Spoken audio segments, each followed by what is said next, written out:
We are a few minutes over time. My apologies for that. Quickly going through actions from this class now. Number one, let go of worldly gains via wrongful means so you don't have to regret on judgment day. Because on the day of judgment, even the ransom, if somebody would try to give a ransom equal to all the wealth in this world, everything in this earth, it will not be accepted.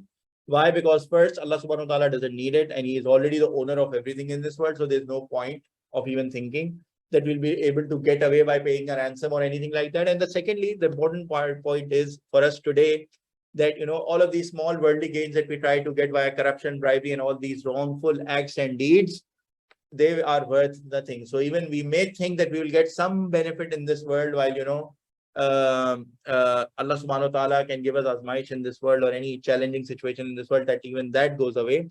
But in the hereafter, we will be told, okay, so this is what you did. So it's not even worth it. Even if somebody offers you $1 billion in this world, it's not even worth it.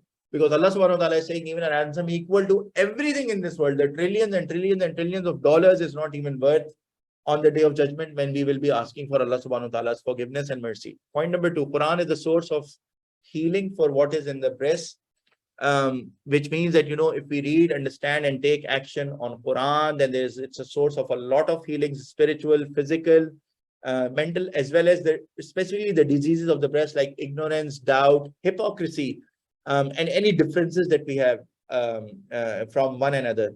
So hypocrisy specifically because, it's like having an evil intention, but on the face of it, you're trying to be someone or you're trying to be nice while you have evil intentions inside your heart. So Quran is a source of healing. When you start reading it, understanding it, and following it, then you can cure these diseases of the heart. Finally, observe Allah subhanahu wa ta'ala's signs like changing of the night and the day, and how balanced systems Allah subhanahu wa ta'ala has created. They're all around us, and they're coming from a perfect creator.